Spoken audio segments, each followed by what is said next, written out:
And in the Mixotexture Track Feedback crew, we go on Discord, share links to our tracks, and give each other comments to help get them ready for release or get them up to ready to be mastered or something like that. And the way to join us is in a monthly subscription called Track Feedback Crew. So let me flip over to Screen Share Land, and I'll just show you where you can sign up so this all makes sense. This is the Mixotexture member site. You can find the link in the description box under this video, whether you're watching on YouTube or on Facebook or whatever. By the way, I'm monitoring comments in YouTube on the chat.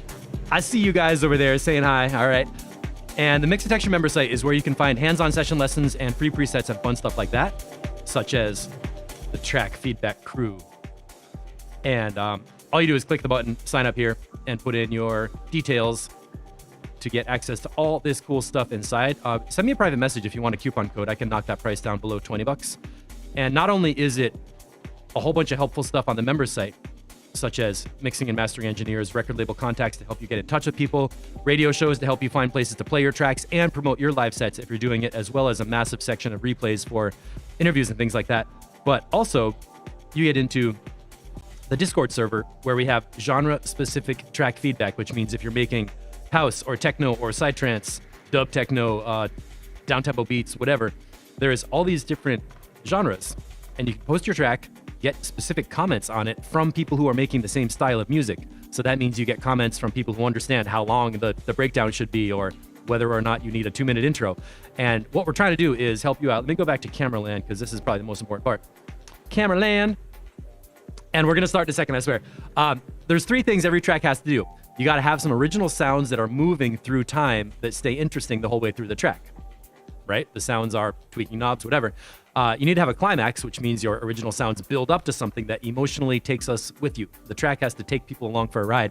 And then number 3, of course, you have to drop some bass. We want to hear a nice stereo mix with crisp, high end, a wide stereo field, and bass on the bottom. That's what it's all about. So if you can do those 3 things in your track, make it sound original, go on a journey, and drop some bass, it's going to be good. And that works for ambient chill out all the way up to 220 BPM hardcore techno, whatever. All electronic music has to do those 3 things, and that's what we're here to help you with. And that's what Tracks Feedback is all about. So if you're watching and you're new to this, check out the Mixotexture member site. Join us on Discord. You can join our Discord server for free.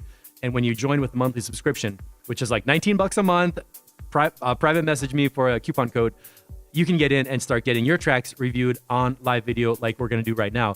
And the community is really the heart of this. It's not about me. It's about the people who are around this community making it so cool. And I'm not complimenting you because you're watching. I'm saying it because it's true. What's up? Beep, beep, beep, beep. All right. We're listening to a little Matt Schultz mix set right now. Close that window. That's Space View X that Matt shared. And the other cool update that we've been doing lately is using the Spectrum Analyzer to play through the tracks and look at what's happening. So a little bit later on a break, I'll talk about how I use Spectrum and why it's so amazing and why you should be using it too. But right now we're going to start off with Todd Mavis, Mr. Melvis, Funka Your Face, version 1, part E, section Saturday. Sub comment 12:02 p.m. Here we go.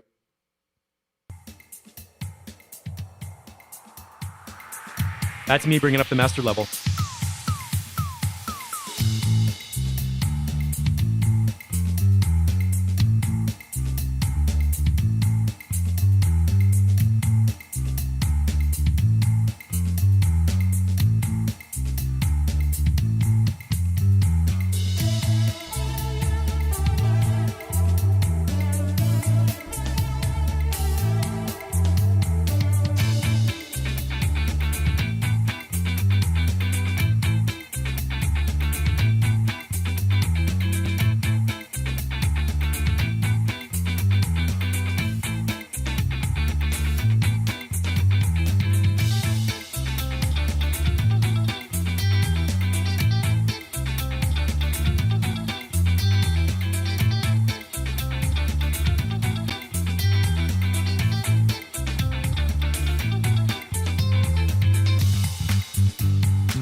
Those claps are different.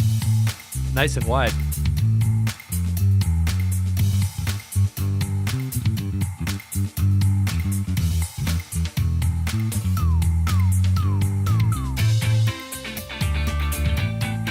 Yeah, it sounded good.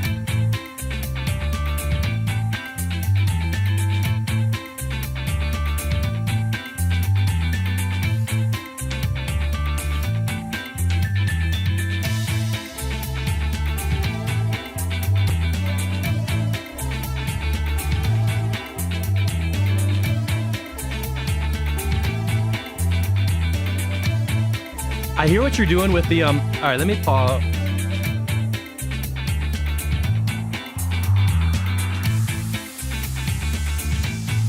I hear how the kick drum is different. I feel it could be louder and the bass line could be a little, let me, oh. Oh, good, right here. So the question is, last time we were talking about how the bass line and the kick drum were overpowering the low end. The kick was like, boom, boom. And we were talking about making a tighter, kind of hard kick drum instead of like a massive cement ball, just like a little hard one. And I can see on the spectrum and the feel that the bass line is nice and loud and big. And the bass line's kind of like in the right position for the track. The kick drum is still a little bit light on the power level. So I think you could honestly jack up the volume on the kick drum, and I'm really glad we got a little space right here with only kick drum. So I'm going to listen to this and EQ it a little bit, just see what's in that kick drum sound. But right now it's noticeably better, and also the mix is super clear. It's like really crisp. I like it.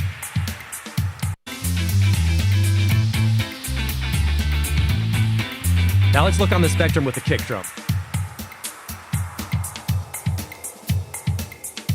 I see it right there at 91.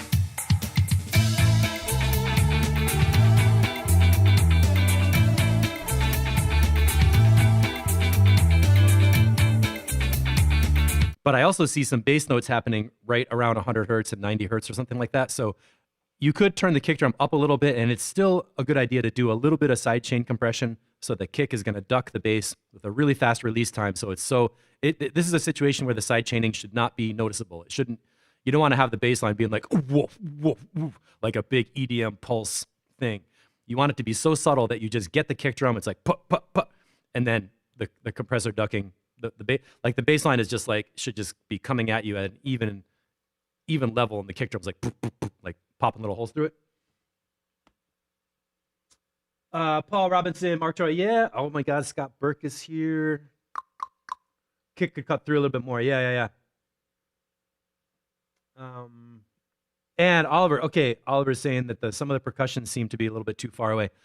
So let's keep going with this. And what about the other percussion?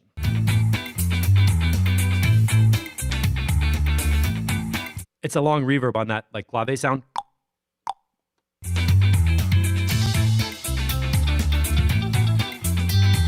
That long reverb makes it feel like the sound is a little farther back instead of like, a dry sound. It's going to be like right up in your face.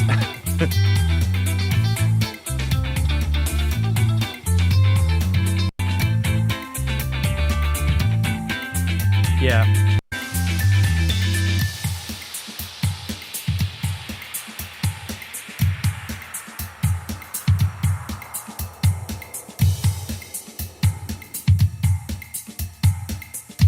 That's me turning up the kick drum bass. And right here we can hear that long reverb on the percussion elements. So we're getting super granular in this mix, but what I would like you to do is just turn up the kick drum volume a little bit louder and dry up that reverb a little bit. If you can do those two things, I think we're going to be done with this track. And that's great that you're making very accurate updates. Like you're changing one thing. You're not like completely changing the whole mix every week, which is really nice to see. It's like, it's hard to do. Like, oh, I'll just adjust this one thing and freaking leave it alone. Not easy to do. DJ Waters is here. I didn't actually pull up your heretic ad spot with me. That was really funny. I was laughing at that one. All right, so we're going to go to Etienne Gaspard, Voodoo Wax. This is Acid Flurry, an update from last month. Let's see what we got.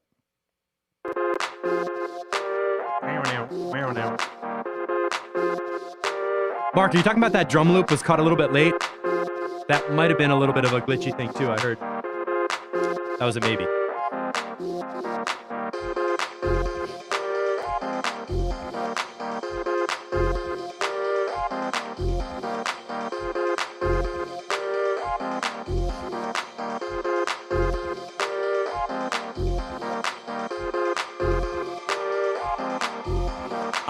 I'm already thinking about the low end in that opening bass sound. Whoop. Let's see how it fits with the kick drum.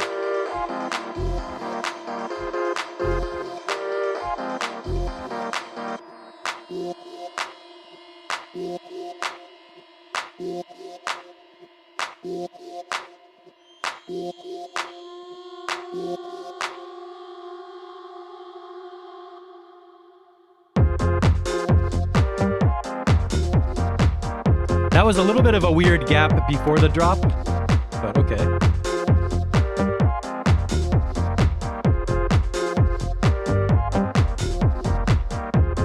The beat is hit pretty hard. I like that.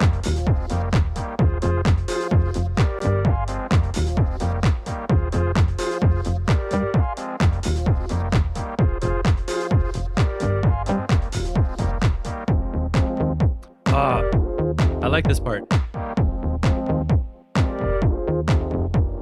Did you hear how that jumped out into stereo? That really got my attention.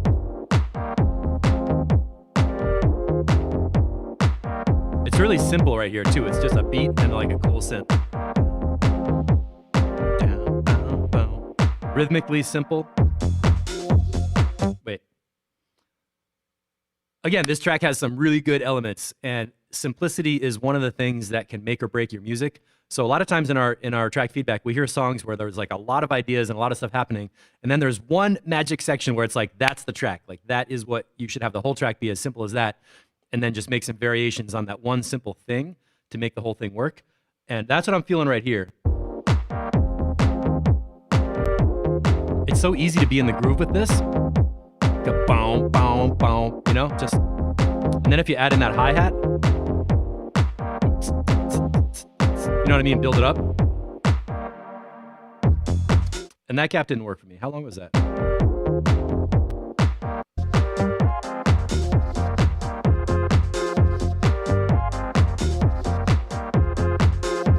I'm trying to find where those hi-hats dropped out, where we went into the simple section. I'm going to count it. Okay. 2, 3, 4, 6, 7, 8, 9, 10, 11, 12, 13, 2, 3, 4. Now, when you change to a section like that, it's got to go 16 bars, and then you can do the drop to the next piece. We had like a 12-bar thing with almost a whole bar that came to 13. So it looks like if you were looking at 4-bar things, you would have like 3 pieces of a 4-bar thing. But that middle section where I was saying it's like nice and simple should really be like 16 bars, so we can sit in that and then have a little jiggle, like 1-bar gap, and then come into the next part. The sounds are cool. I especially like how the bass line and the kick are nice and bumpy. Dum dum, dum dum, bum bum.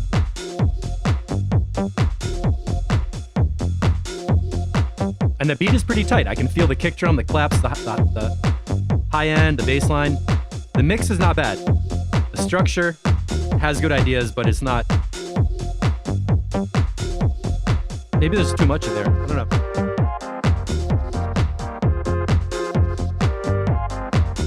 This does have a sound like it's got some master compression on it. It's like biting, you know, through the...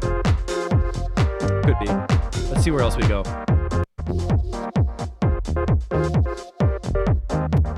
All right, we're chopping up the synth line. That's good for variation.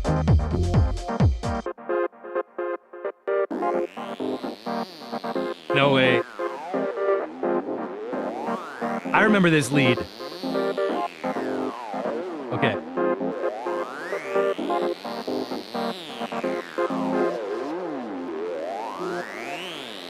You can see that sweeping through the whole spectrum.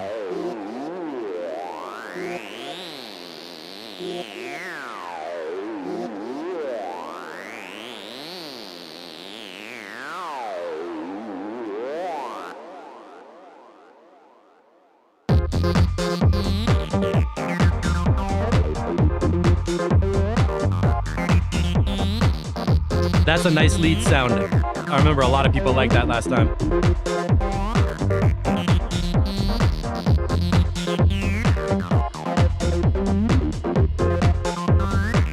Yep. A little bit of a build-up coming.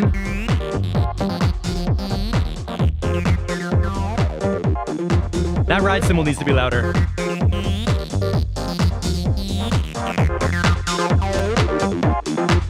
I'm just EQing the top end to get the claps and the hi-hats up more.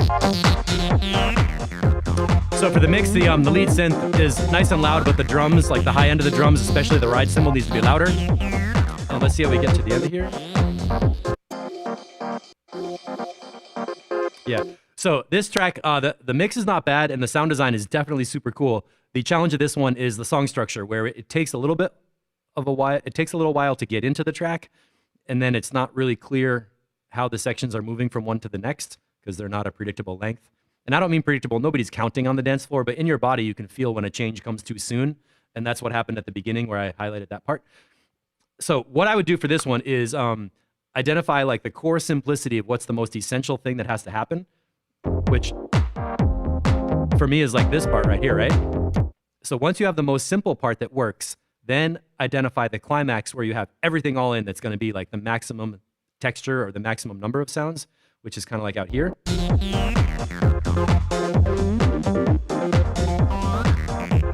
And that's cool. And that still has that simplicity, right? What if we go from here? Intro. Bow now, bow now. Bow now, bow now.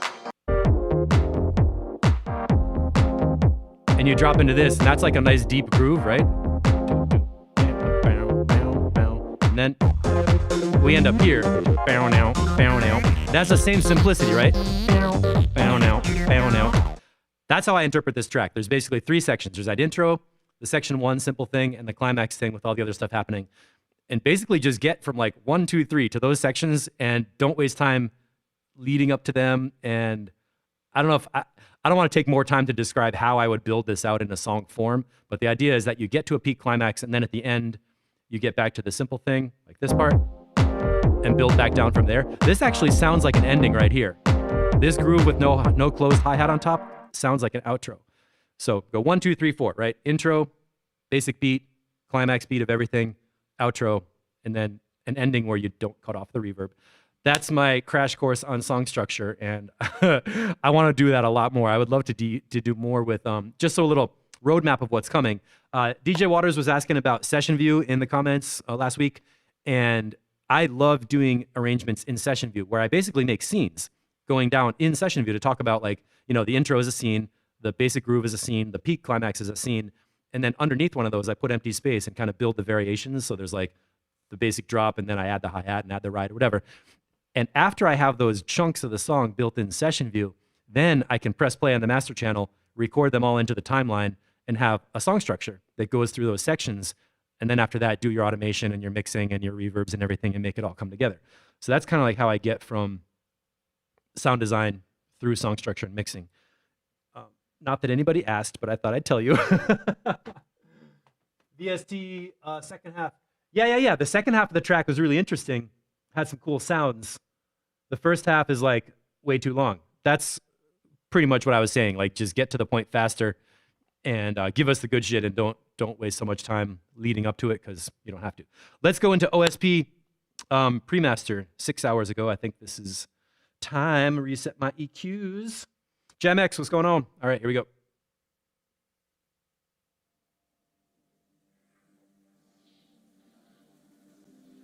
The spectrum speaks for itself.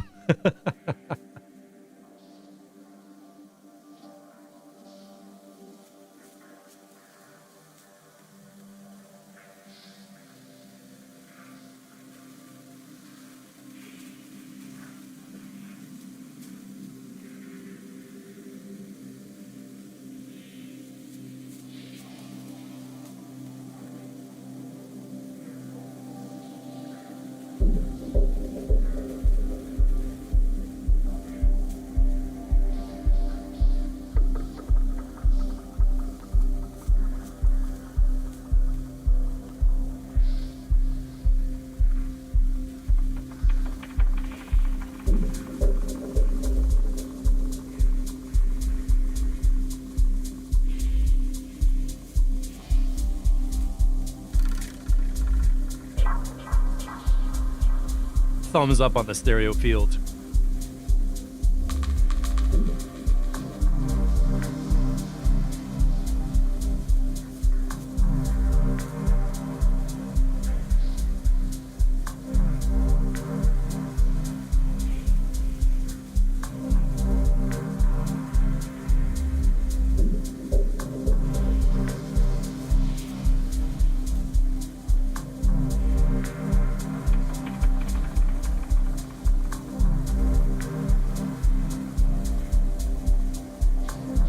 Look at how you can see the kick drum clearly, and when those sub bass notes pop up, you can see those too.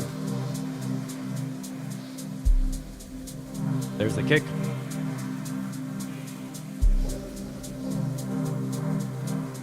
And the sub pops up like right there.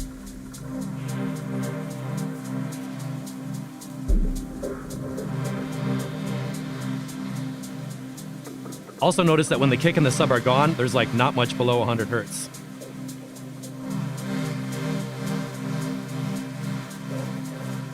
Really good pulse on that synth.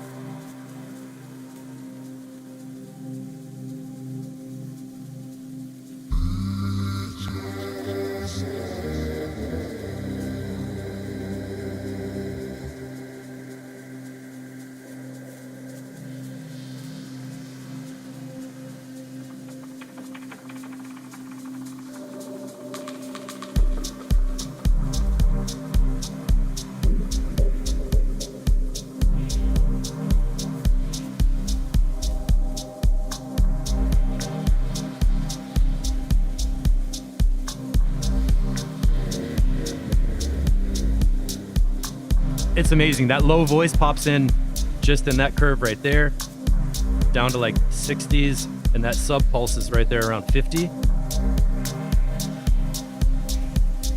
can see it pop right up.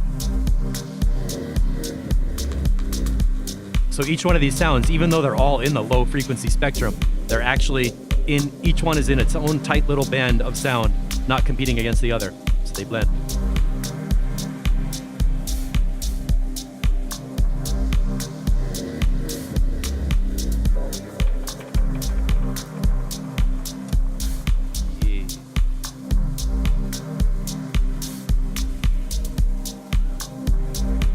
So small. Is that 9 minutes? 8-minute track. Oh, there we go.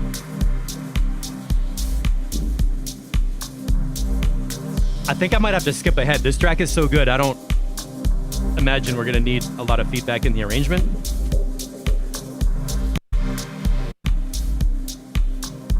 Was there a dropout in the middle here? In a subtle way, yeah. I know, I'm quiet on this one. I don't know, there's nothing to say.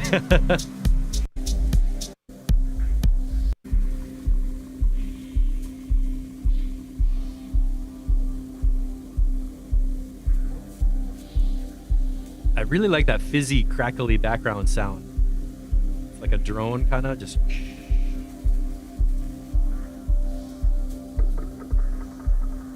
The stereo effects are awesome. Wispy kind of reverbs. Yes, Oliver, this one is done, man.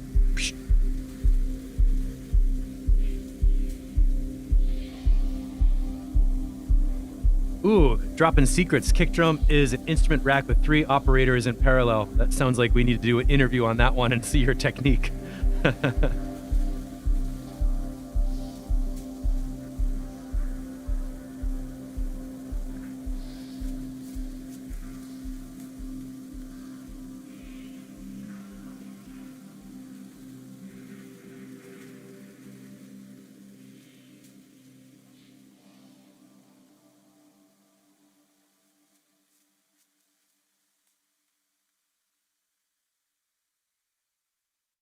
Was there a little bit of a flanger on that background noise sound? It's like whoosh. So that is super cool. The only question I have is, it says pre-mastered, right? So that means you made the mix. It's not mastered yet. What's your opinion on doing a volume fade out like that on a pre-master? In classical mastering, or classical, like, you know, analog tape recording studio world, they would always say, don't do your own fade out, because if you do the fade out and then the mastering engineer wants to like do something else with the dynamics and volume, your volume fade could actually change slope and sound way too dramatic or totally wrong if you fade before the master version. So I hear how it fades out in here, and it's totally perfect. I'm wondering if anybody has an opinion on, should you do your own fade out before mastering, or should you tell your mastering engineer, start at 752 and fade from there? kind of an academic question, but worth mentioning. And I can't think of a damn thing to say about it. This track is amazing. It feels good. The sounds are awesome. It goes on a cool journey. And it's like the action in this track is in the background. It's almost like subconscious, like little stereo things floating around. I felt it like behind my head. And then the core is up front, low end, some voices, some beats. It just takes you along and you just like sit inside it for the whole time.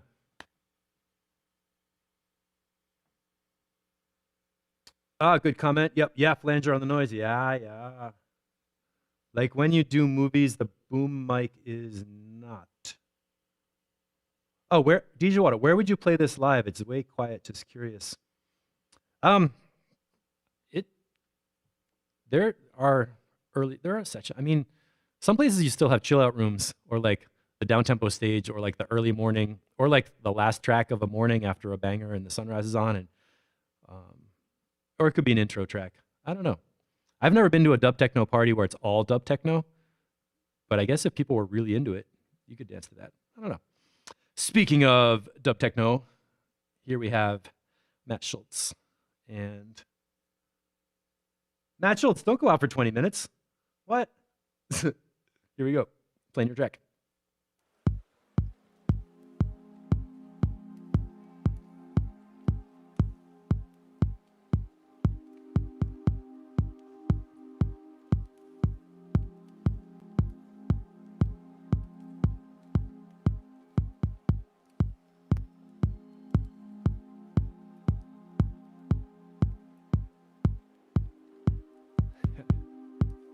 Harry Matt Schultz.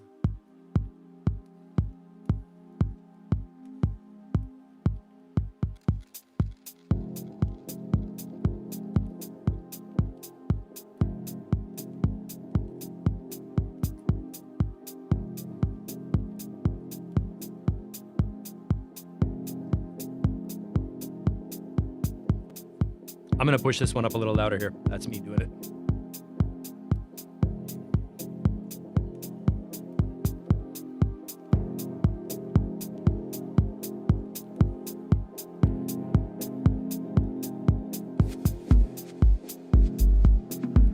There's the low end.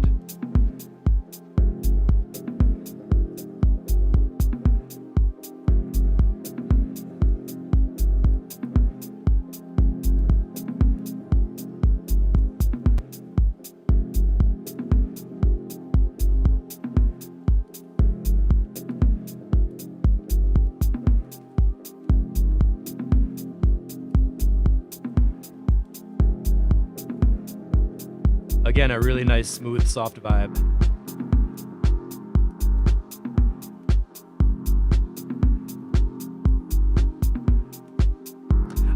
I still feel like that snare is a little bit late.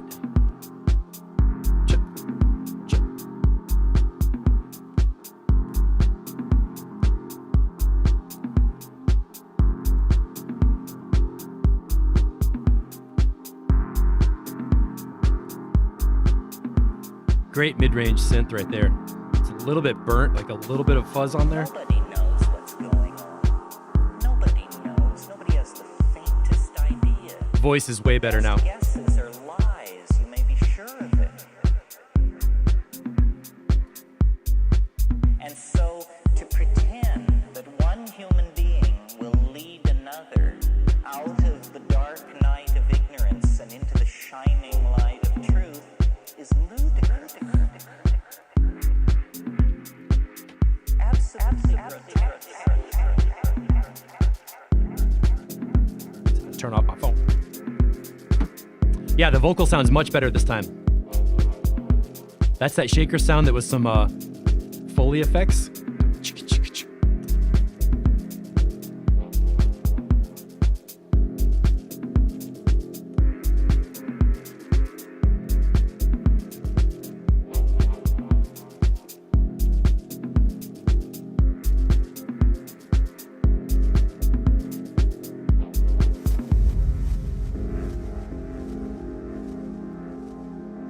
Did Matt Schultz actually take off? Laid back. Matt, so far so good. Sounds great.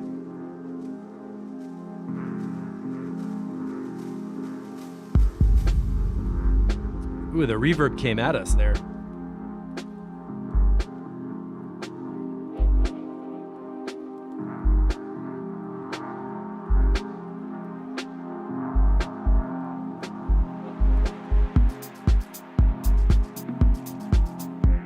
This groove.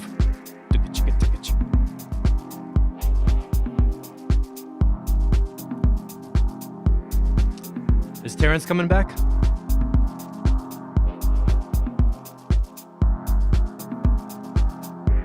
Not yet. Let me jump through. Authenticity. I need some advice in my life. What should I do? We empower our experience by insisting on our authenticity. It's a wonderful thing to learn to be able to stand up and yell bullshit. Because so much is being slung and nobody is talking about the primacy of experience and the dignity of the individual. The dignity of the individual. I agree about the snare drum. It was a little bit late, but it was also like, it could have a little bit more of a piercing crack on it. I was actually thinking that. It's kind of like, it doesn't need to be quite as soft. Let's go back to that.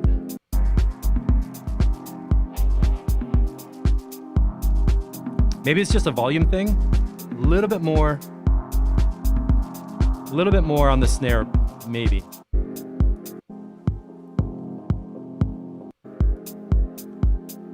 Okay, now we have the sub kick drop out.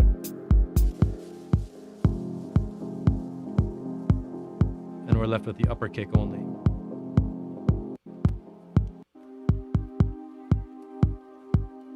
So that gives you a nice layer to mix across to the next track.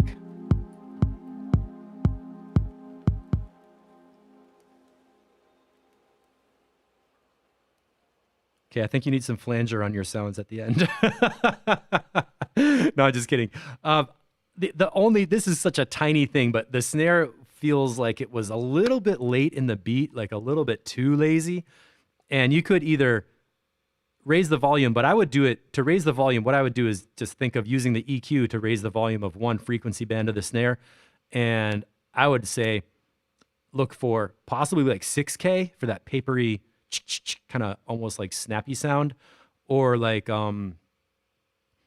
be like 2500 hertz or something like that for like the elbow on the snare sound. I don't know what the word is. The snare could have a little bit more bite on it, and it's a little bit lazy, but it fits the style really well, so maybe I shouldn't be too critical on that. And modulating drone in the background is very cool. I agree. So this got into, what was it, Insectronics or something? That's cool. That's super good. All right, nice job. And the length is perfect. The action of the track is awesome. It draws you in. Everything is cruising along. And I definitely like the Terrence McKenna messages. Apparently you have a big library of those, and Alan Watts and everything. So don't forget about Timothy Leary. Tomorrow's colors intro test. So this is Beau Raeve rocking with some trance beats, and it's only 1.5 minutes long. I don't know what this is going to be. Let's see. EQ normalized. Check. All right, so this sounds like the fat part of the track.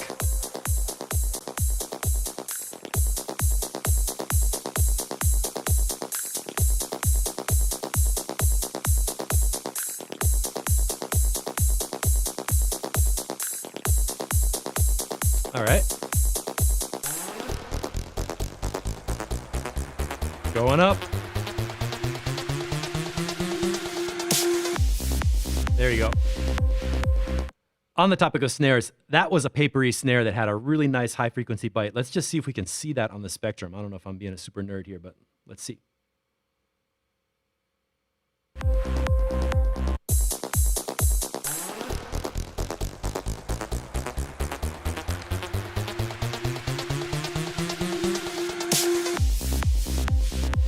It did have a good lift above 5K, just for reference.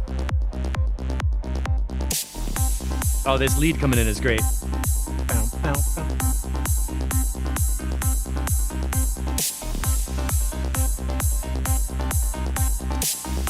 All right, now that snare is happening too often. Oh. Well, maybe it's gonna do something.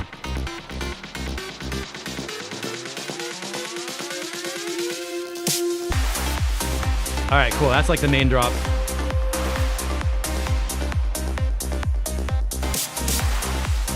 Okay, now... Whoa, did I just start live? Oh my gosh. Now that papery hot snare is happening too much. So don't put it in way too much. That should be like only before an epic section, and you really want like an exclamation mark, like chink. Because if you're writing, you know, if you're writing paragraphs and there's like an exclamation point at the end of every sentence, it loses meaning. So don't overuse that sound. There was a wash kind of a sound coming in the buildup that was a little too loud. Let me find that. When the main drop came in,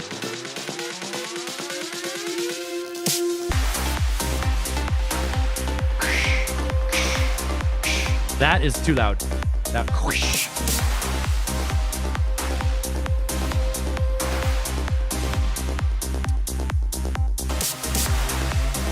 The groove is good though. All right, now we have a new lead coming in. Got the basic low end groove, but the bass is not as loud as the mids.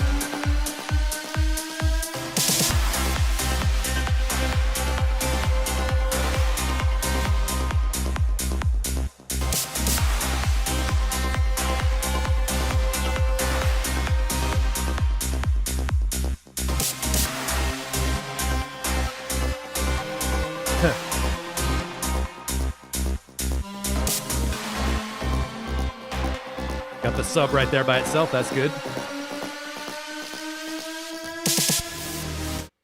Okay, so what we're looking at is here a rough sketch of a track. I like the sonic layers. There's a part where we have the kick drum, the sub, the early bass synth line, like low mids one, and then a melody comes in, which was really good. That was right around here. Bow, bow, bow, bow, bow. That's like the simplicity, the core of the track. Bow, bow. And then later we got some more ideas over here.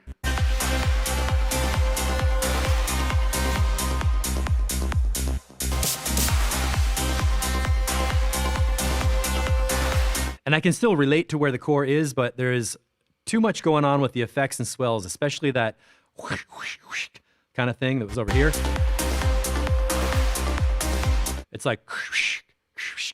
So don't overdo it with the effects. Strip it down a little bit and make it like the basic, you know, baseline melody synth parts are running together. And especially that one loud, papery, snappy snare drum is happening too much, like over here. Don't overuse that one. Cut that down so it's like, I mean, that could almost happen just like 4 times in the whole entire track. So don't overdo that one because it's really a lot brighter than the rest of the drums and it's too much too often. But hey, it's a 2-minute sketch, so we're not going to worry too much about the song structure. The sounds are cool. Mix is pretty solid. I liked it how the kick drum and the sub bass were in their own space, and I could get the groove. I was like, all right, I got the groove. A little bit of overpowering the risers and all the extra synth like flashy parts. What's the word for that? Like the extra stuff got to be too much in the high mids, and then I felt like the lows were not loud enough. In that situation, you don't want to turn the lows up. You want to eliminate some of the crowded stuff in the mid-range and get back to the simplicity of the track. I think the word of the day is going to be simplicity today. Every show has a theme that pops up by itself, like of different, you know, techniques or something like that. I don't plan it; it just happens. Beau's builds on the last 3 tracks have been very much the same. Try something different. I'm going to disagree with that because I think the psytrance or like the trance genre that he's working on, it does have like this thing of like people need that super huge buildup. If you want to give us more details about the exact sounds in the builds, that would be cool. But for this genre, it does have to have that like kind of like strobe light, big buildup. I'm not going to say cheesy because it doesn't have to be cheesy, but there are people who do it in a really cheesy way. And it doesn't have to be like that. But Beau, keep it going. Bring us back another version. I want to see 7 minutes. Nice, epic, long middle section. And do some more with this one. See what it turns into. Shtievenos, Crystal Breakdown. Is he watching? Who's watching right now? Denats. Scott Burke. Are we doing Kaleidon or Want You One? We're going to grab that. And we got a little bit of Is Varao. Is that a new version? I'm not sure. DJ Waters, do you want to run through Ding to the Dong, Dong, Dong, Dong, Dong, Dong, Dong, Dong, Dong, Dong, Dong. And I'm going to start off with Kaleidon because this is super new.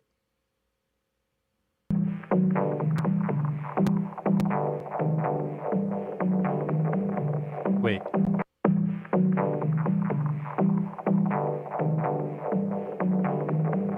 Okay, that was my system glitch on the stream. Oh, Ian, yeah, cool. Add some bass pads or something to make it different. That's a good suggestion.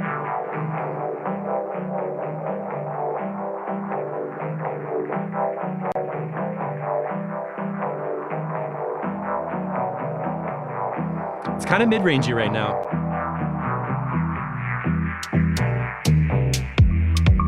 All right, smacking.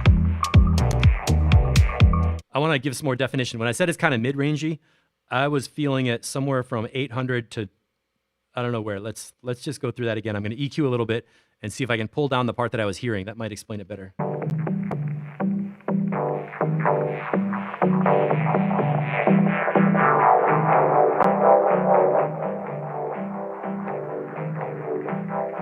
I'm going to say around 1,000 or 900 hertz. It can almost feel like it's distorting in the mids. Right around there.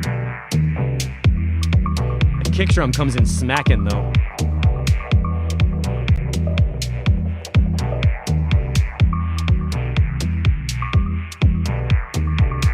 I like those double bumps.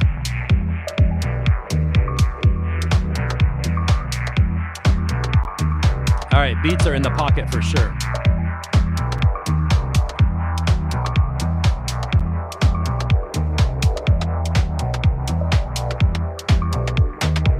All right, Mr. Melvis, see you later. Thanks, Todd.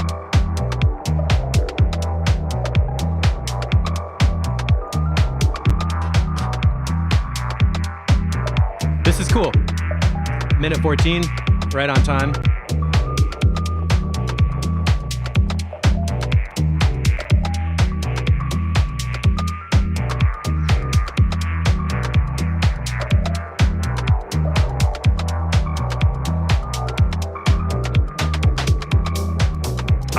Hi-hat, I love it.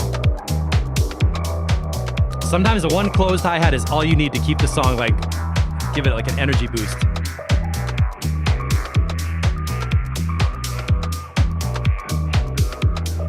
I like the bass line. Do, boo, do, boo, do.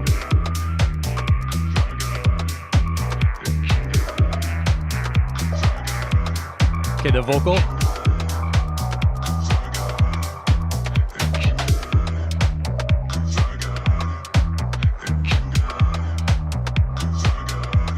Kind of mysterious vocal. It's a great sound, but I don't understand the words, which is okay.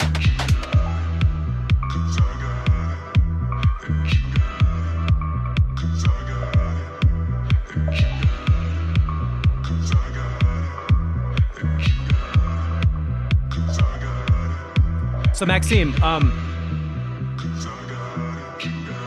are you talking about background effects on the previous track from Beau or on this one? It is a little swimmy.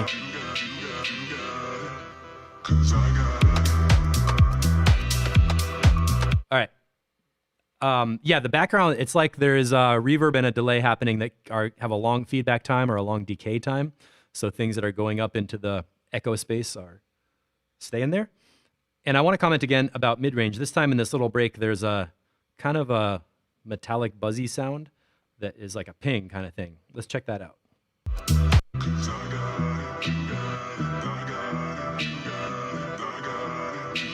3.8K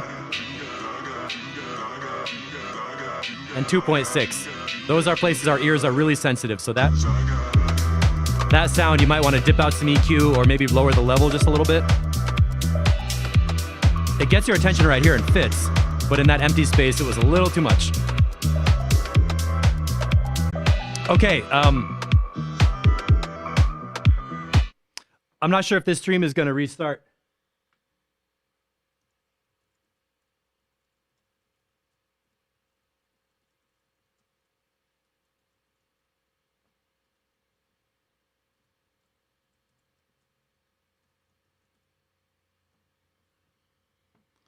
What the fuck? Wired in, network. Oh, I'm back. Okay, I am wired in and... Oh, I'm back. Okay, I am wired in. I don't know what I'm doing. Let's rewind it back a little bit. So we were just talking about that mid-range sound. We're in the groove with the beats, and Maxine made a comment about the dub chords taking up too much space. Maybe there's something about that mid-range synth frequency plus long effects tail making that mid-range synth part kind of overwhelming a little bit. I don't know what's up with that dropout. Sorry, y'all.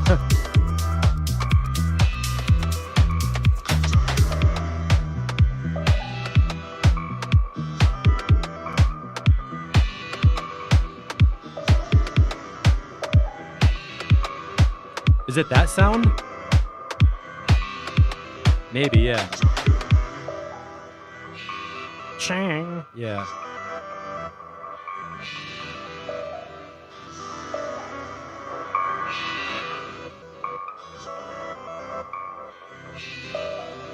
I'm dipping out the EQ on the upper mids right here. Let me just do that again to accentuate and show you where I'm EQing down. Right there.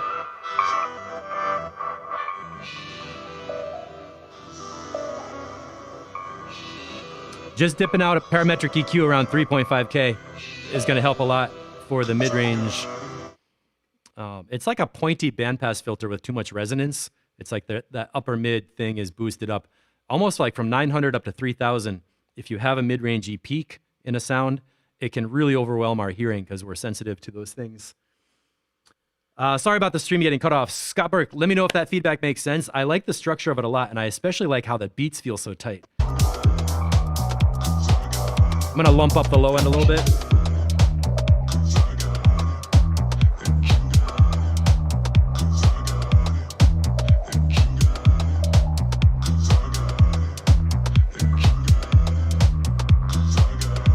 And I like how that vocal feels. Yeah, it's kind of cool how you can't quite make out what they're saying. It's like, cause I got and you got or something. The texture of the vocal is really good. And Kaleidon. Honestly, I got to say, I don't know what the lyrics are saying, but it's okay. Cool track. Yeah, my biggest advice is work on the mid-range of those synths. Dip out some EQ. Look at frequencies like 900, 1.6, 3000 up to 5000. And especially when the sounds overlap with a couple of those sounds, their mid-range peaks can combine to be a little bit too much. And then possibly pull back on the effects, the duration of delay time, feedback time, or reverb tails, because it is kind of a wet, swimmy. Swimmy is the word for me when there's like a ton of reverb and it's like. I'm not seeing new comments. I hope I'm still going here. Let's move on to the next track and see what happens. It's gonna be time for Ding to the Dong. And I think this is the final version from DJ Waters, right? Type in a little chat and give me a yes if we're connected and flowing. I can see it's working. Ding to the Dong. I'm gonna turn down my master feed level. Here we go.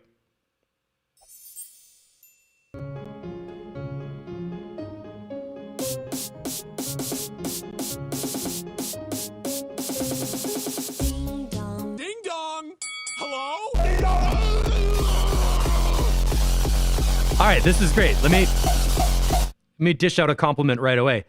I had the feeling I should turn down the broadcast feed level, so I brought it down. When I heard the intro, I thought, okay, this is probably going to be at the right place. And then when the lows came in, it was up to the top of my meters, but still within range. So that means the mix is good. If the intro of the song tells you where to set the volume and the drop comes in at that right volume, and it's still in the right place, that's good. What you don't want is the intro where you turn it up loud to hear the intro, and then the beats come in so devastatingly loud that everybody like red lines and the speakers blow.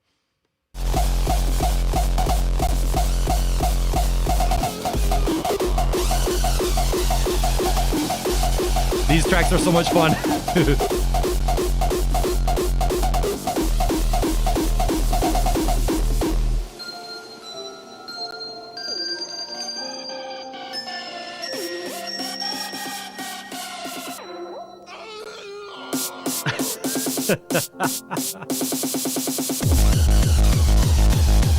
There we go.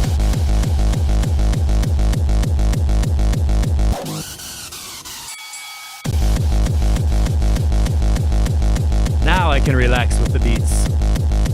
It's like a bathtub of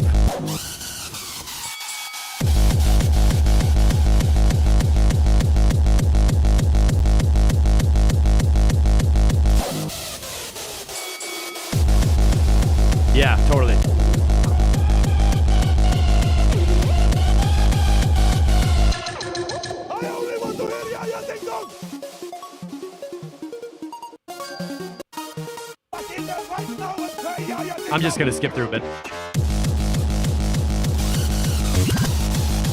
Ooh, those little reverse beats in there.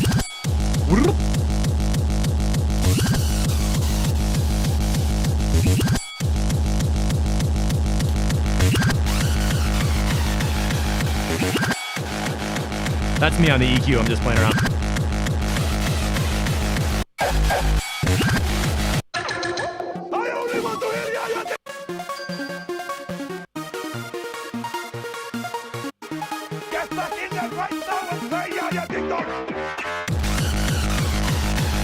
Yes. And we're back in it.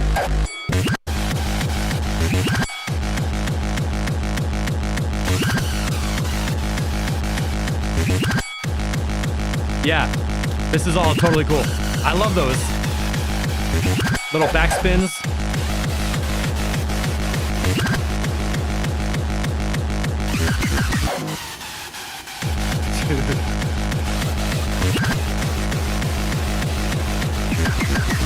Oh, what was that?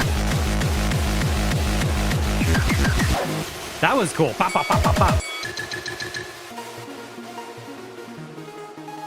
And the outro. Ian, this is great, man. Levels are nice. Nothing is out of alignment. Like we had to talk about sometimes where the arrangement was not kicking back in on the right place, but it seems like all those problems have been taken care of. And I especially like how, like I said at the beginning, the opening tells you what level the whole track is going to sit, so you get the bass you're expecting after hearing the intro, which is really actually kind of hard to do, but you're nailing it here. Maxime, looking for a little more clarity on the drums on top of the track, like bright shakers or something. I don't know. I mean, that might be something on the DJ mixer. You just kind of turn up the highs a little bit. Or are you asking for like another sound layer? I'll rewind a little bit, but I want to hear the ending. I don't know what's going to happen at the end. I'm a little afraid. Caesar, what's up? Watch out. You have to play it again. That's all right. Okay, I'm going to go in with some high-end EQ right here.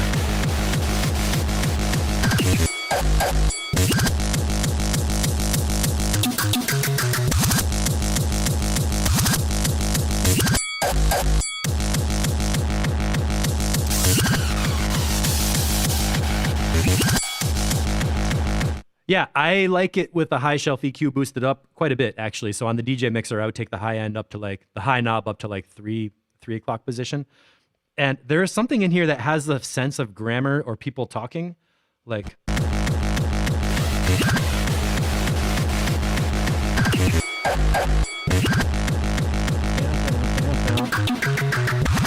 Right there. It's like little sounds come in and they're like, I'm going to say something. That's the way it feels in my brain. I don't know if anybody else thinks of it that way, but I like it. And it keeps it interesting. So interjecting strange, surprising sounds and having them mixed at the right comparative levels with other stuff that's going on. Totally working. Totally slamming. Yeah. Is this final mastered and final done? It's definitely ready to play. So tonight, maybe jack up a little bit of high-end EQ for the people listening to the ding to the dong. It's awesome. It's a beautiful thing. What are you gonna do with the Christmas season? I'm curious already what you're gonna do for like your New Year's set with like jingle bells. Verao, are we on an update with this one? Oh, SP, we already played one of your tracks, so let's go to Shtievenos here. We got Denats, another Kenada, and we got Tenka. Jesper, are you here with us? And 1 o'clock. This might be even a short stream. So Shtievenos, Crystal Breakdown coming out of, I think this was in the techno section. Let's see what we got. Let me reset my EQs. Here we go.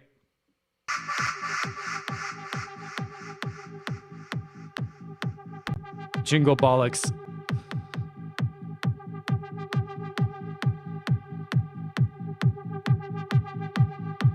All right, I'm going to put on my speakers and go get a coffee fill up, all right?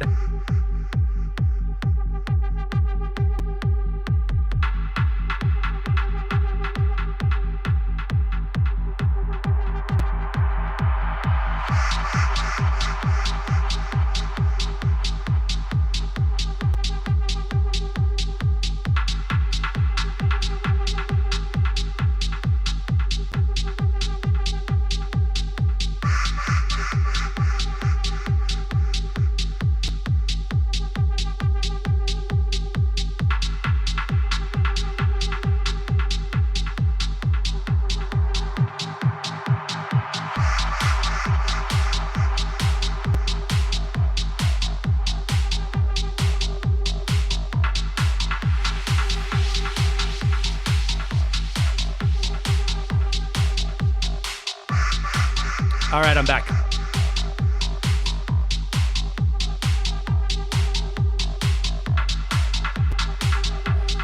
Okay, so we're skipping Varao. That's good to know.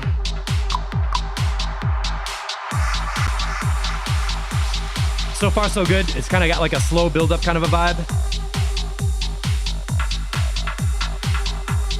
I'm gonna check my Discord view if there's any updates I need to know about.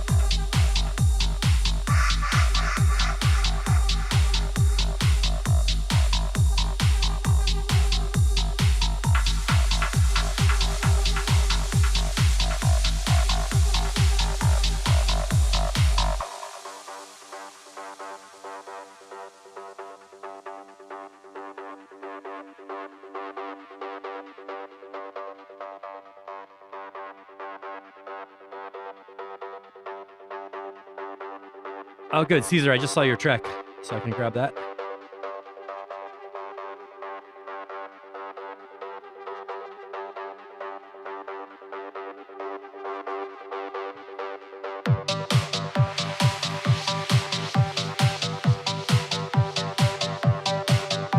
A little bit boxy in the mid-range.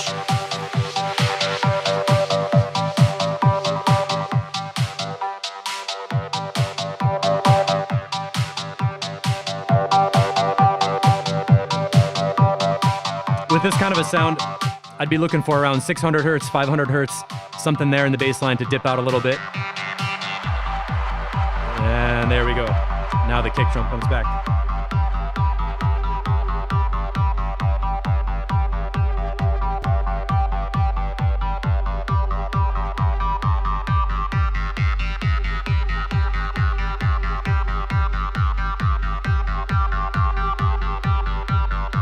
What happened to Mindbender?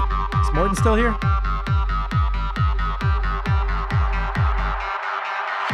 I see that comment. The acid sound could be more up front. It's loud enough for me. I don't need it louder. What do you mean? What do you mean by that? Nice effect swells.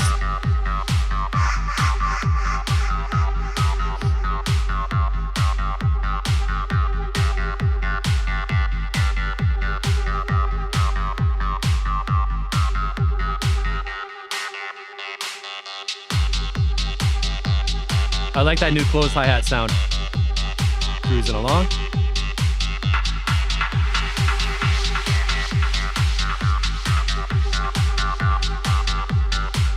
Okay, so you guys are saying the 303 lead sound could be a little more aggressive, a little louder. I was feeling something else like this. Feels like the track is kind of at a waiting moment, like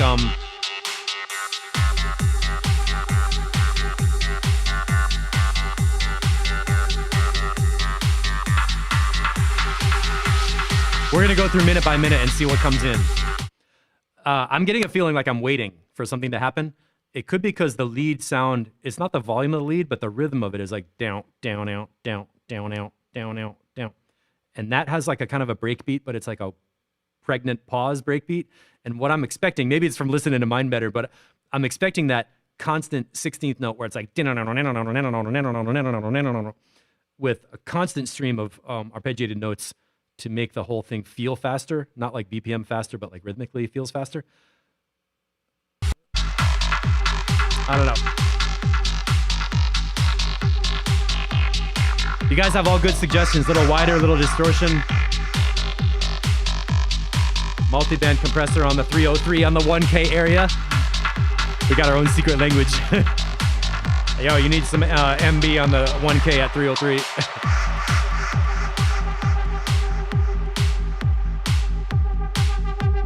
Yeah, the mix is pretty good. The low end is tight. Let's go from the beginning and see where did sounds come in.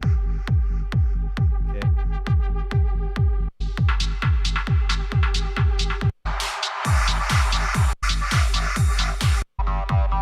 One thing I'm noticing is there's a sound at the intro that I think could be cut out later to make it really feel like it lets us drop in. This is a mistake I make all the time and other people make in their tracks where the first sound you hear at the intro gives you a signal it's like the beginning of the track, but if that sound keeps going and never drops out, it's almost like you never get that clarity and space or simplicity in the beat. So here, there's a sound that's like, whoa, whoa, whoa, whoa, whoa, whoa, whoa. That sound could... That sound could get cut when that lead is coming in. And hear it, right? So now the 303 lead is constant and steady. Feels like it's building because there's no hi-hats or whatever. So I would like that 303 lead to stay like this and layer in some drums.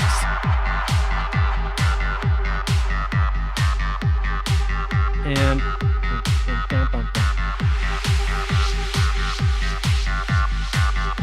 that was a good riser, but nothing happened after it. So it's sort of like an effect that didn't have a reward at the end, I guess.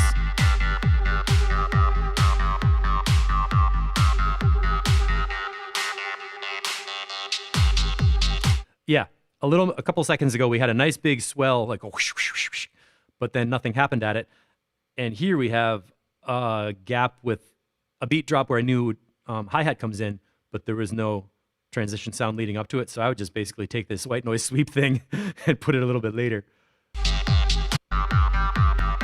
Where was it?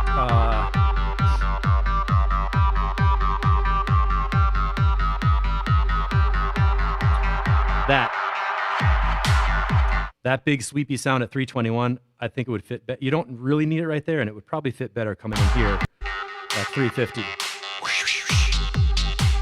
Because when that closed hi-hat comes in, now the beat has like more energy. And I would consider changing the arpeggiator pattern to almost feel like double time, right? Dig it, dig it, dig it, dig it, dig it, dig it, dig it, dig it. If you could. Ride cymbal's good. Did it go down an octave here? Yeah. And then that sound. Wah, wah, wah, wah, wah, wah, wah. Was that in over here? Yeah. Wah, wah, wah, wah, wah, wah, wah. Try this for an experiment. I'm not guaranteeing it's going to work, but that sound that's going wah, wah, wah, wah, wah, have that be for the intro for a minute and the outro for a minute and not in the body of the track. Because for some reason, having that sound continue all the way through feels like we never get to drop into the drums and bass beat. It's like the main simplicity thing. Matt Schultz needs a little more polishing. Lead needs some more aggression. Hi-hats, plenty of acoustic space to fill. Yeah. Yeah, good. The structure, the bones of this track are cool. There's a good skeleton of a great track in here. Less is more, so you could cut out that intro sound and get that arpeggiated lead thing. I like them really bubbly when they're like with that like that sample and hold filter circuit kind of sound. But that's cool, and the mix is pretty good. I mean, the low end is sounding cool. The low end has that like good pump and low end sound, so that's all cool. Let me blip over to Discord and grab this. Does Discord refresh? You can watch me puke on my own feed. I just hit Command R on Discord and, oh, that's nice. Did you know you can create channel categories to group and organize your channels? I did not know that. Was this house 2? Yes. Okay, first arrangement for a smooth house track. Plan on playing the less acid sound. Here we go. Into the great wide open.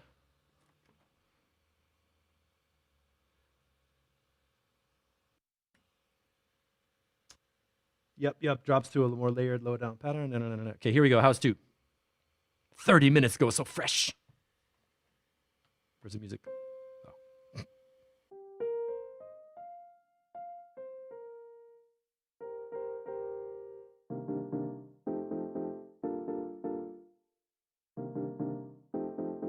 Is that piano panned to the center, or is that my... Oh, wait.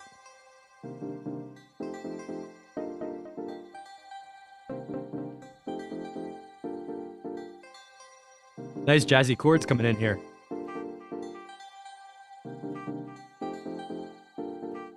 That lead is a little bit Casio. Okay. A little sax.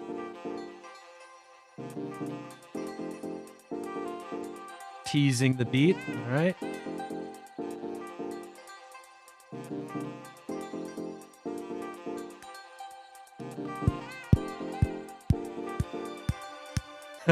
Guessing where the beat's gonna come in.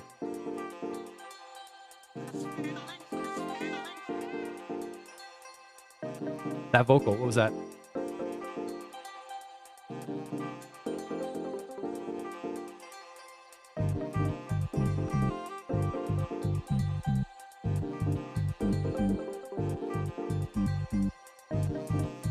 I'm thinking that the hi-hats are gonna need to be louder. Yeah.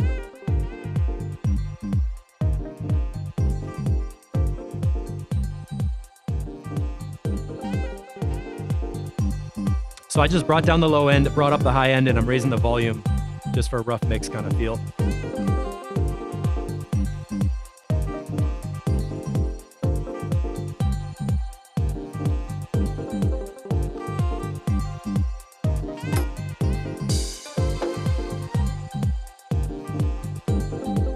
Wait. I'm sitting here waiting for like a nice fat hand clap to come in. A few sounds happened and then didn't happen again. It was like a little experiment of sounds.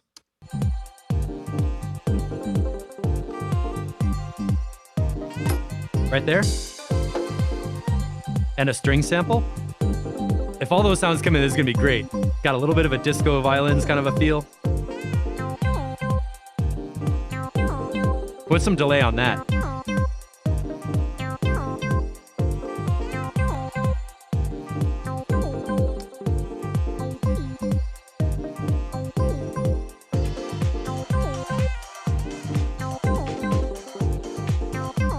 Total disco hi-hats. That sounds like a live drummer. So your drums need to come up louder. The percussion hi-hat cymbal snare thing. Now that new snare is around the right level, but the other drums around it are not. So that's a mixed thing. Groove is awesome. I see where you're going.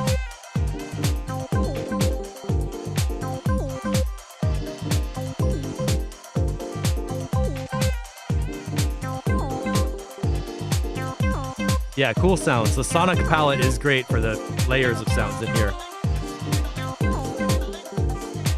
That vocal sample could be a little louder. And let me reset my EQ.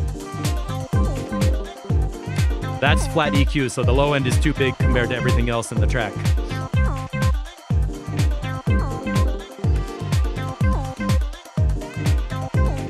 All right, Oliver, that's a really good comment about the groove.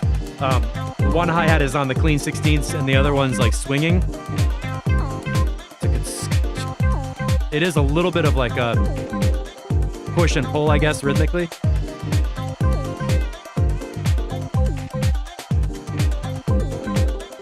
That would be easy to fix if you pull up the volume of the like the disco open hi-hat thing compared to the closed hi-hat tick. You'll be able to easily hear that if they're fitting or not. And that might be a situation to do that thing where you take like the disco groove, you do extract groove from the live loop, and then apply that groove to the other hi-hat, so the grooves are just going to be locked. That's what I would do. That's what I would do first.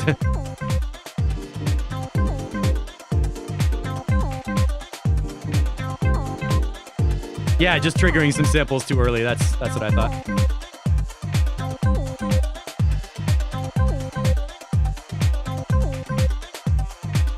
Swingy, yeah. All right, cool. Let's see what we do in this breakdown. Oh, what is that? Cut the snare drum right here. Don't need it. This sound is cool. And I would cut that lead too. Cut that out and let this ARP thing swell like.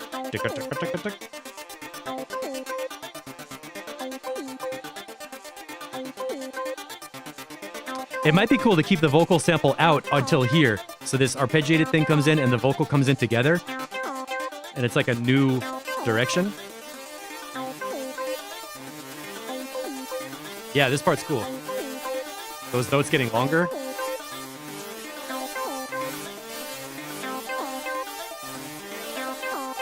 Yeah, Matt, exactly.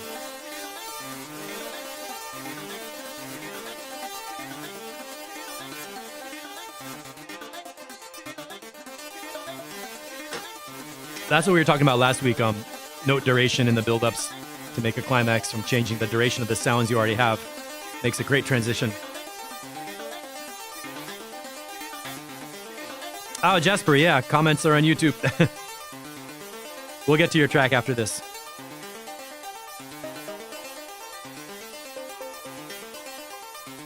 Okay, this break has been a little bit long, but I can hear how you're playing around with sounds.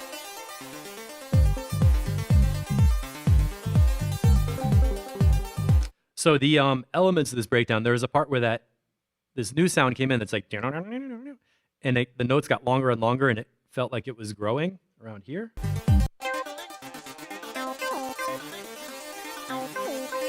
I would go from here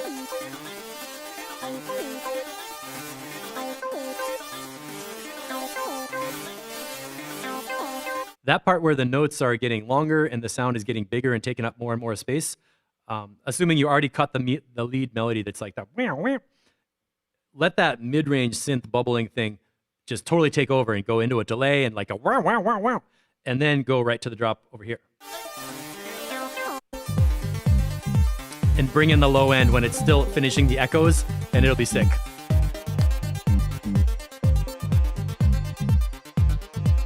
Yeah, and then right here, the notes are cut back to short and stabby, like ticka, ticka, ticka, ticka. So that'll be effective. But where's my disco hi-hats, man? Come on.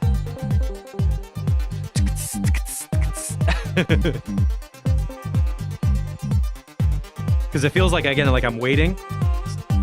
So when that drop part comes in, just hit everything right there. That should be the peak moment back here at like, after that thing.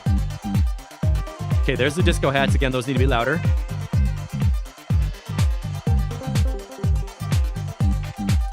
Yeah, Matt Schultz, I agree, definitely. And then we're back in the beat, okay. All right, cool. So let's say that when the drop happens where the mouse is, come in with all the drum beats so we get the full like house music groove. Like that's what people are gonna wanna feel to be dancing. That could be like a good 16-bar chunk or something. And then when the piano chords come back in, that's gonna signal, oh, we're back to the beginning of the track. I remember that sound, I heard it a long time ago, now it's back. So then that'll be like the build out where you could have another fat section of dancing with the piano chords and the bass and the synths and everything all together. And then you go to the outro from that. That's cool. Those chords are so nice to fill in the mids. There's like blippy synth, like a plasticky kind of synth on top. And then the chords in the middle are like that jazzy, warm feel.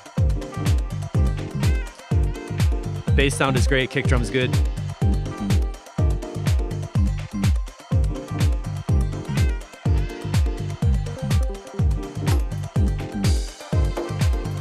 Ah, the string sample. I forgot about that.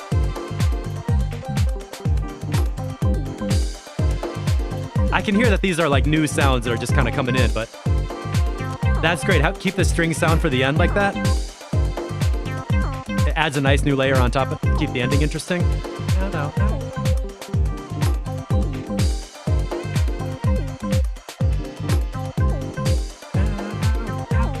This is cool too.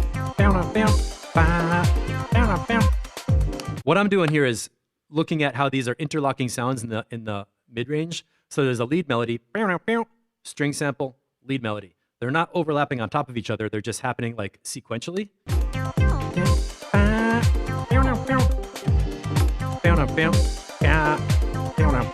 That's a really good thing to do with a sample-y kind of arrangement where you have lots of samples, but they're not exactly at the same time. They're happening to like fill in the spaces between each other.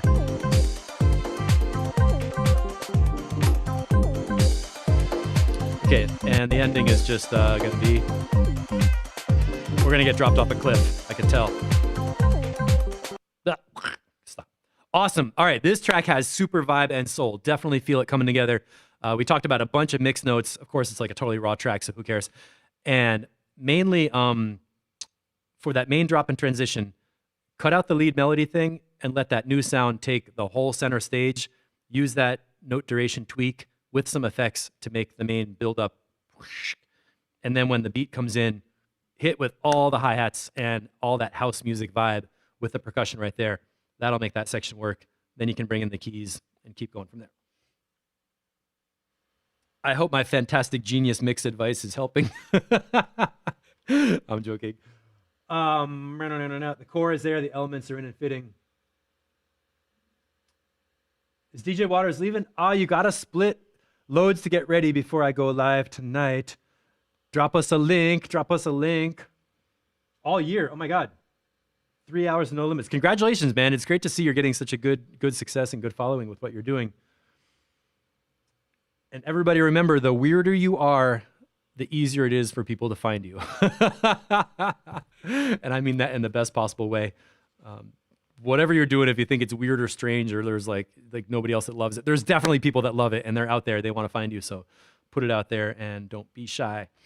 So Caesar, yeah, bring this back for Wednesday, please. This is going to be a super cool track. I want to hear how the layers just come in. This is a track where it feels like a lot of experimental stuff in a new version, but when it comes in, it's going to be like really nice. Who else is here? If you're watching and I didn't play your track yet, let me know. And we're going to go with Jesper Jam right now. And is this Test Loop remix? Okay, 2 minutes. So short track Test Loop. Let's see what we got. What just happened? Don't cut off my stream again. There are so many ways to TGIF. Like it. That's a SoundCloud ad. Sorry, everybody. So welcome to Track Feedback. I want to... Hey, restarting. Let's see when it goes up. There it is. I don't know what's going on with that. I have basically the same setup as before. So let's keep jamming. Thanks for sticking with me, everybody. I hope the replay is going to be continuous. I don't know what's going to happen. So anyway, the point is, copy these settings and use Spectrum on your tracks on the master channel to see what's going on, especially with your kick drum and your bass line. A lot of times today, I'm looking at where does the kick drum pop up? Can you see the bass notes separately from the kick drum notes? And can you just see the sounds that are popping up? It's a little harder in the mid-range because mid-range sounds blend together and they don't distinctly pop up. But when you see like an intro of a song with a huge sub-bass curve, you know that there's too much low end in the synths or something like that. And what I like to do is I use these settings, 16, 384. Just copy these. Refresh rate 40, average 1, bins, not the line. Keep the maximum line up on top. And then especially the range is important. Don't leave it on auto because I don't want that decibel scale to keep readjusting. I turn off auto. I want the top to be at 0 and the bottom to be the widest one. That way the line is always in the same vertical reference and you can compare. I don't really compare volume level. I'm not trying to measure volume on this scale, but I just like the scale to stay the same and then be able to clearly see the low end. And the most important thing that happens is if you look in this little box, when you put your mouse on the line, the box, hi. I did do an update of the Ecamm software that I'm using. I'm using Ecamm Live, which you can see at the top. I did update that. If that's what's getting us all jiggly, I don't know. Really sorry about that. Fortunately, we did get to do a nice hour of mixes, and I'm live. And let's see if we can get Jesper in here before the end. I'm not going to try and torture everybody with an intermittent stream. Come on.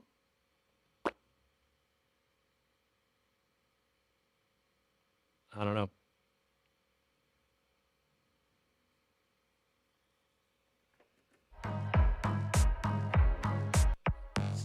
I like this.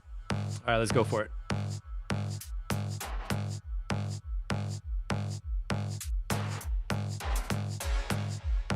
EQ is flat. Sorry, my dudes. And speaking of dudes, where's Jeannie, our trip hop queen Paraverse?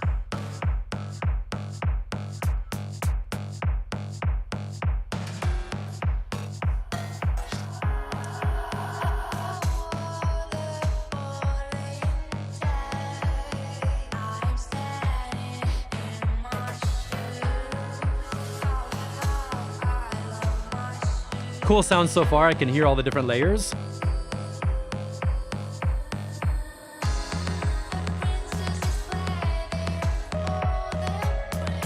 I think it needs some more like hi-hat drums layers.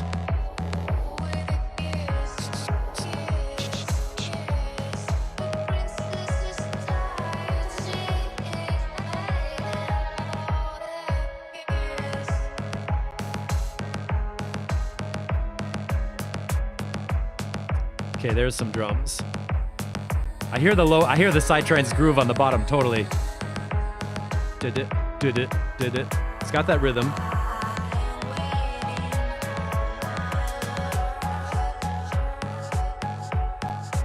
All right, that snare drum, this kind of a slow beat needs like a big heavy snare or clap, like like a big heavy snare on the 2 and the 4.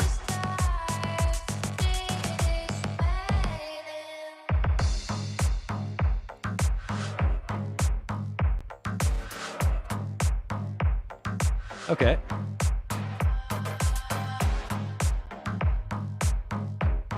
Yeah, the mid-range knock is a little big.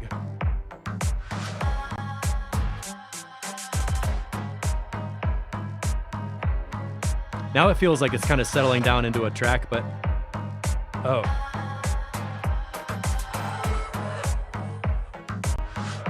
Yeah, the harmonies are a little weird. Hold on, what is the first piano part?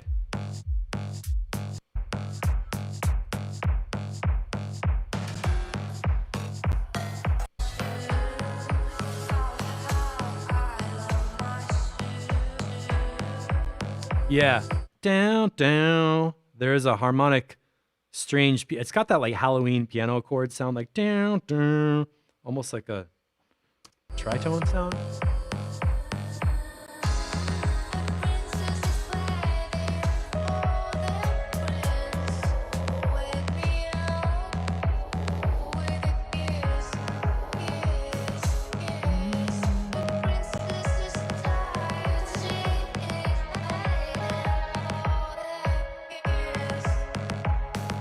Right here, what I would do is if you're changing the piano chords that much, you got to change the bass line note when the piano chords change to give us a harmonic shift, because it's like down, boom.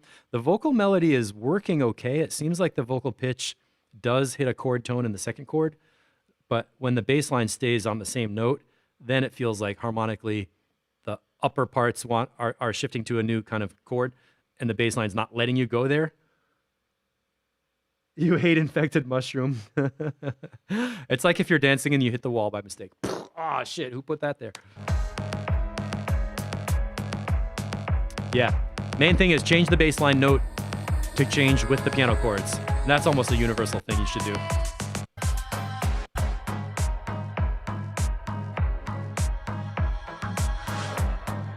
Definitely, you got to change that bass line to match harmonic flow. Now the snare drum feels okay. It's like, good, coming in.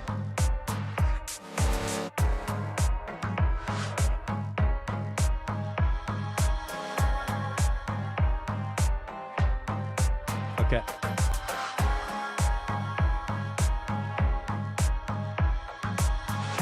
I like this with the vocal, ah. And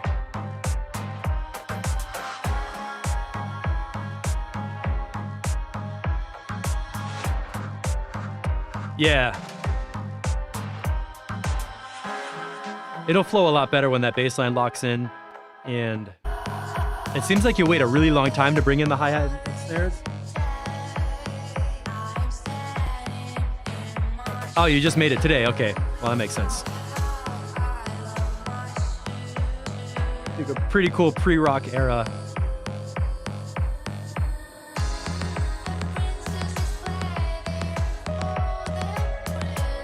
Yeah, I can hear that you're experimenting with the different ideas and layers and everything. So the process I would go through here is first play a loop with the piano part where those two chords are changing, and write a bass line that just has a simple thing that follows the two piano notes. Get those working together. And then, like right here, right here, the bass line speeds up.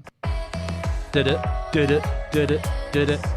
I wouldn't have that bass line speeding up until the drums are locked in on top. So like back here at the end.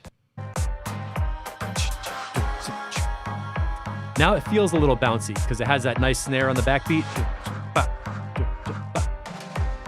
So get that snare, you know, hi-hat snare beat coming in, and then double up on the bass line, doing but it, to bring it along. And then we'll have a nice 100 BPM jam going along. Oh, you started with the slap bass part. But that's cool. I'm glad we got to play through it. I don't know what is going on with my stream. I'm going to have to like play around with this.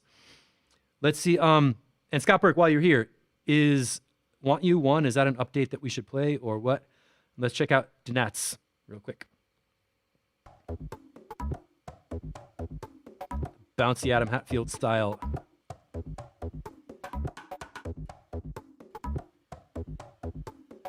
Ooh, Trent Muller.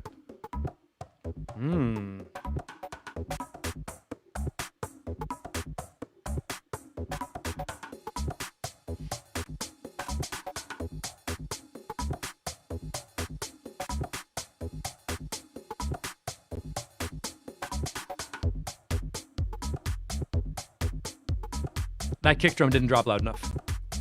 I'm gonna help it out. Low EQ, volume up.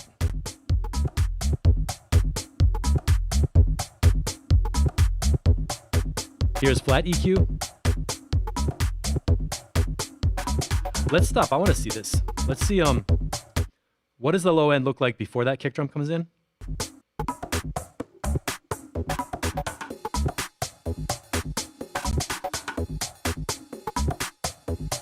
So we got a bass sample that's big all the way down to 70 and has energy at 50, and then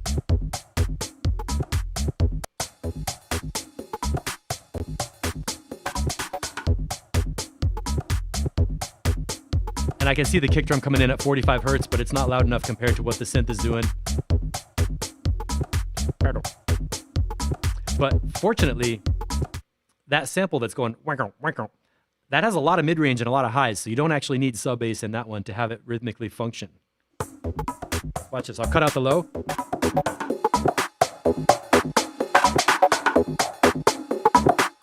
That's up at like 700, 800 hertz. All that great rhythmic stuff. So now I'm gonna jack the low end EQ to get that kick functioning. We're in the Denats, the Adam Hatfield track.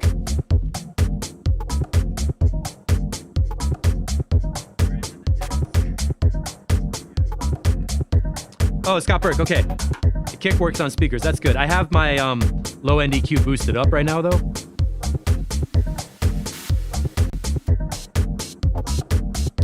133, I like that hi-hat coming in. I like the chords.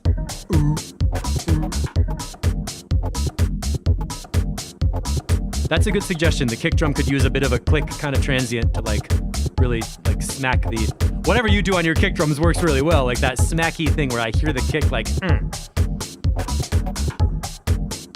I really like the soft mid-range organ kind of sound.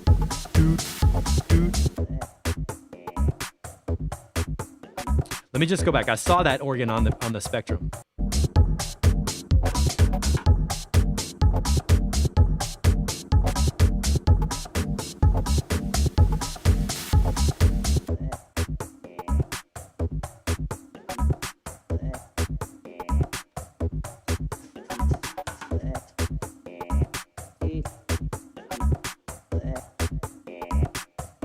Classic Denats with a little vocal rhythmic chops. All right.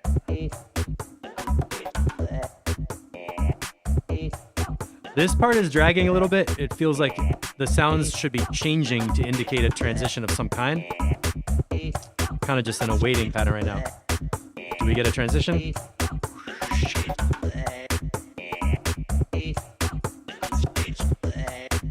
I like the volume of those vocal samples.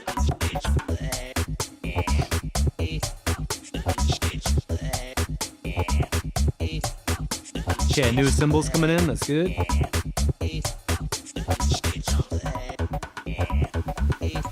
There we go. Okay, that breakdown section was kind of long. If you're gonna have a long section like that, you should take one sound, like the vocal thing, and really like tweak it and play with it and do something so it's changing over time and making something interesting happening as an event. Because it's a cool sound, but it felt like that section was kind of just going for a while, like we're waiting for something to happen. I love that organ. It gives it like a smoothness. All right, are we live again? Everybody, I'm gonna sign off for today. This stream is getting crashed all the time. I should not do software updates right before a show. I just updated Ecamm with a little minor update for like screen overlays or something. And apparently something is going very, very, very wrong. So I'm really sorry about that. I hope I got you enough feedback for this week to keep you going until next Wednesday, and I'll see what I can do to undo this update or something before then. Thanks for watching. This has been Glitchy Track Feedback on Saturday. And I'm not even sure if you're seeing this, but thanks for watching, everybody. Really happy with the progress you're all making, and I'll see you in Discord. Maybe I can type in some notes to catch up for the tracks that got glitched out, and we'll see how this looks on the replay.